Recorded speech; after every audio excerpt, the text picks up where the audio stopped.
Welcome back viewers, آپ دیکھ رہے ہیں پروگرام براس ٹیکس. ہم بات کر رہے ہیں اقبال ایک عام آدمی کی حیثیت سے کیسے تھے. جی زید صاحب. دیکھیے، جو علامہ اقبال نے لوگوں کو نصیحتیں کی ہیں، جو اس مسلمان قوم کو وہ دیکھنا چاہتے تھے، اس کردار کی جھلک ان میں موجود تھی. ایک محفل میں علامہ اقبال سے کسی نے کہا کہ آپ ہمیں نصیحت کیجئے، آپ ہمیں کوئی مشورہ دیجئے. تو اقبال نے بہت خوبصورت کچھ اشعار لکھے جن کا مفہوم یہ تھا کہ اس دنیا میں زندگی اتنی خوبصورتی سے گزارو، اتنے با کردار اور با کمال انداز میں گزارو کہ جب تمہاری موت کا وقت آئے تو خدا شرمندہ ہو کہ کتنی خوبصورت زندگی کا خاتمہ کیا جا رہا ہے. دیکھیے، یہ بات کہنے کے لیے بھی ایک کردار اور ایک کیریکٹر اور ایک یقین چاہیے کہ اللہ تعالیٰ پر ایک مان اور ایک تعلق چاہیے. قصب کمال کن کے عزیز جہاں شوی، جو فارسی میں کہتے ہیں کہ اتنے کمال پر پہنچو، اتنے عروج پر پہنچو کہ پورا جہان تم سے پیار کرنے لگے. وہ جو پہلے بزرگوں نے ہمارے کہی یہ بات کہ زندگی اس طرح گزارو دنیا میں کہ لوگ تمہارے پاس آنے کے لیے بے چین ہوں اور جب تمہارا انتقال ہو تو تمہارے پیچھے تمہیں یاد کر کے یہ رویا کریں. تو علامہ اقبال کی زندگی اسی کلام کے مستاق تھی. Man of character, man of dignity. Iqbal پر لیکن ان کی زندگی میں بھی شدید حملے کیے گئے ان کے کیریکٹر پہ، ان کی پرسنالٹی پہ، اس لیے کہ ان کے اس مشن کو، ان کی کریڈیبلٹی کو خراب کیا جائے کہ جس کی بنیاد پر امت مسلمہ کے احیاء کا پیغام لے کر وہ اٹھے تھے. یہ ہمیشہ ہوتا ہے. ایک مرتبہ اس وقت کے بڑے بڑے لوگ صوفی تبسم، حفیظ جالندھری وغیرہ ان کے پاس آئے اور اسی قسم کی باتیں ہوئیں کہ ہمارے خلاف بہت زیادہ پروپیگنڈا کیا جاتا ہے، ہم پہ الزامات لگائے جاتے ہیں.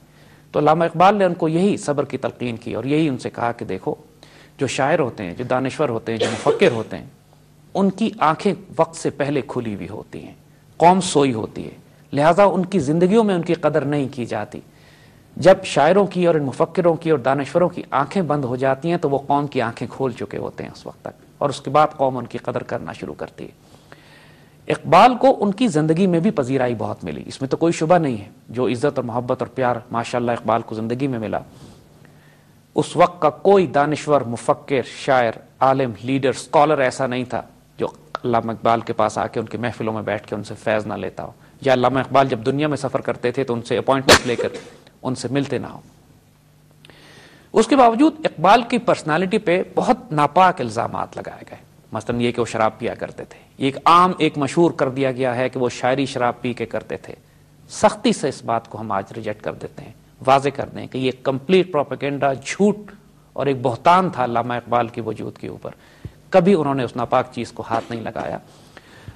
کئی مثالیں ہیں ان کی زندگی کی، کئی مثالیں ان کی. ایک مرتبہ ڈاکٹر نے علاج کے لیے تجویز کیا کہ آپ کو بہت شدید تکلیف ہے تو آپ تھوڑی سی برانڈی پی لیا کیجیے تاکہ آپ کو تکلیف میں کمی ہو جائے. تو انہوں نے کہا کہ جس ناپاک چیز کو میں نے یورپ میں کبھی ہاتھ نہیں لگایا، آج میں اپنے علاج کے لیے اس کو کیسے استعمال کر سکتا ہوں. اسی طرح آخری وقت میں ان کو ڈاکٹر تکلیف کی شدت تھی تو مورفین کا انجیکشن دیا کرتے تھے. تو آخر میں مورفین کا انجیکشن لینے سے انکار کر دیا کہ جب لوگوں نے کہا کہ آس پاس کے دوستوں نے کہ یہ تو انجیکشن ہے، اس سے تو دوا درد میں کمی ہو جائے گی، کہنے لگے تمہیں نہیں معلوم اس کے اندر افیون ہوتی ہے اور میں اللہ کے حضور کسی ایسی حالت میں نہیں پہنچنا چاہتا کہ میرے وجود میں کوئی نشہ آور چیز موجود ہو. ان کے پاس ایسے بھی لوگ آئے کہ جو ان کی محفل میں بیٹھے اور اپنی جیب سے انہوں نے شراب کی بوتل نکالی اور پینے کی کوشش کی اور اقبال جلال میں آ گئے اور ان کو وہاں سے اٹھا کے انہوں نے پرے کر دیے. تو اس معاملے پہ ایک یہ الزامات ان پہ بہت لگائے گئے. دوسرا، سر کا خطاب جب ان کو ملا، یعنی وہ 1922-23 وغیرہ میں علامہ اقبال کو سر کا خطاب دیا گیا، بڑے لوگوں نے الزام لگائے، بڑے ان کے خلاف لکھا گیا اس وقت کہ دیکھیے یہ تو مسلمانوں کو آزادی اور مسلمانوں کو غیرت اور عزت اور ڈگنیٹی کا پیغام دیتے ہیں، خود انگریزوں سے سر کا خطاب لے لیا. تو لاہور میں ان کے کچھ دوستوں نے ایک اعزاز یا ایک کھانے کی ایک دعوت کی علامہ اقبال کے حق میں. علامہ اقبال جب وہاں پہنچے تو انگریز گورنر بھی وہاں پہ انوائٹڈ تھا، سر کا خطاب ان کو مل چکا تھا. تو اقبال نے بڑے واضح طور پر وہاں پہ یہ کہا کہ اگر کوئی یہ سمجھتا ہے کہ سر کی خطاب کی وجہ سے میں سچ بولنے سے رک جاؤں گا تو اس کو غلط فہمی ہے. یہ مجھے خطاب اگر حکومت وقت نے دیا ہے تو ہماری علمی خدمات کی وجہ سے دیا ہے، اس وجہ سے نہیں دیا کہ میں کوئی ان کے ملازم ہوں یا میں ان کے معاملات کو فالو کروں گا یا ان کی مرضی پر چلوں گا. اور اس محفل میں علامہ اقبال نے پیام مشرق کی وہ خوبصورت نظم پڑھ کر سنائی جو ہم چاہیں گے کہ یہاں پر سنائیں، کہ جس سے اندازہ ہوتا ہے کہ سر کے خطاب ملنے کے بعد اگر کوئی شخص ایسی نظم پڑھ سکتا ہے، ایسی نظم کہہ سکتا ہے، تو پھر